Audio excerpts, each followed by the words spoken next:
Hello, all of you. So, today in the chapter of financial management, we will continue the topic of capital structure. In that, we will learn few more points of factors which affects the capital structure of the company. As in the previous class, we have covered 3 points. Today, we will continue with more points. So, in that, first is the cost of the debt. Now, what is actually cost of the debt? It means the interest that will be payable to the provider of the loans. So in case that means you have to decide that whether the interest rate of the debt it is higher in the market or it is lower in the market.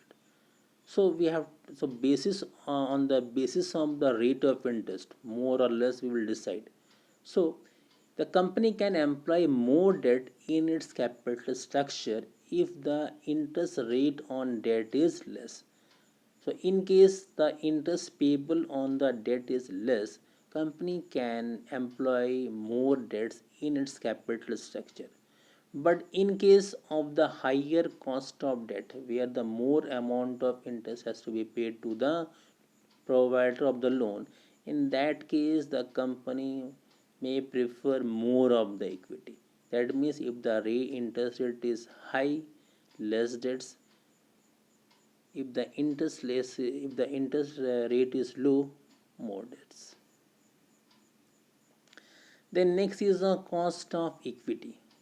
So cost of equity simply means the rate of return dividend that will be payable to the shareholders. So shareholders they expect a rate of return on their equity for bearing risk. When a company increases debt, the financial risk faced by the equity shareholders also increases. Therefore, a company cannot use debt beyond a certain limit. If debt is used beyond that limit, cost of equity may go up sharply and the share price may decrease. So we are knowing that in the capital structure we have to use both debts and equity in order to get the maximum rate of return on equity. But thing is that if the company keeps on increasing the debts, the financial risk faced by the equity shareholders also increases. That means obligation to repay the principal amount, obligation to repay the interest amount will also increase. So that's why a company cannot use debt beyond a certain limit. A limit is there only up to debt. It only up to debt it can employ debts in the capital structure. If it will go beyond that, the company will fall in the trap of paying the principal amount and paying the interest amount. That means whatever profit the company will earn, maximum amount of profit will be gone in the paying of principal amount and the paying of the interest amount, and that will decrease the amount of profit. And ultimately what will happen, cost of equity may go up sharply and the share price may decline. Then next is a flotation cost. So what is flotation cost? It is a cost of raising fund. That means whenever a company they raise fund, they have to advertise it, they have to print the prospectus. Because through prospectus, what is prospectus? It is an invitation to the general public to subscribe in the shares or the securities of the company. So for raising funds also the company has to incur some cost. So what is flotation cost? It is the cost of raising fund. So flotation cost also affects the choice of capital structure of a company. As higher the flotation cost, less attractive source of finance. So we have to see that between securities, maybe it is a equity shares, preference shares, debentures, which is having a less financial flotation cost. Because higher the flotation cost, less attractive will be the source of finance.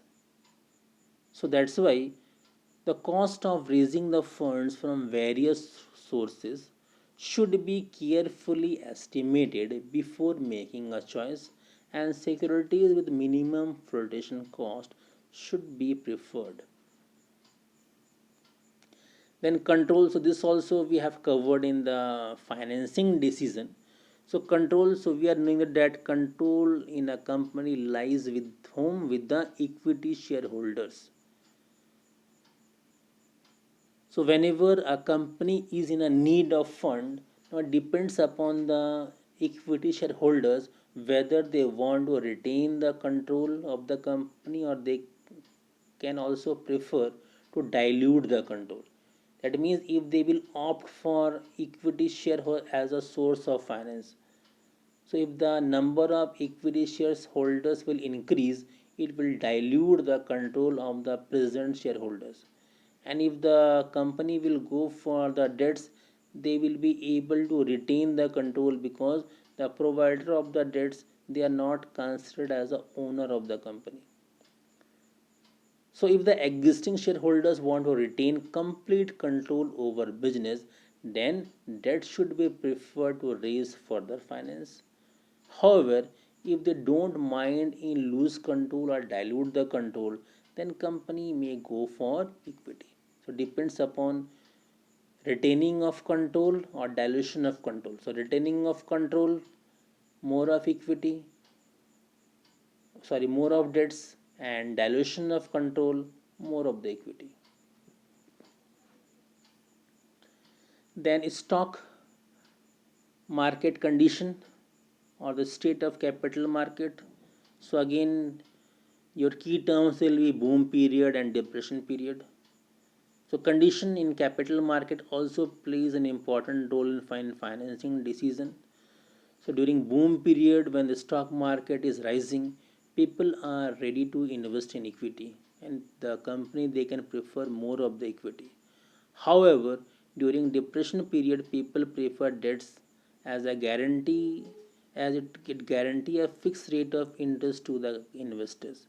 So that's why in case of boom period, as stock market is rising, the company should prefer equity. And in case of depression, where the stock market is not rising, people don't have the confidence in the equities market there. So this, in that case, the company should prefer debt as a source of finance. Now 2 3 more points are also there, so tomorrow we will cover those 3 points, and we'll finish the topic of factors affecting capital structure. Thank you.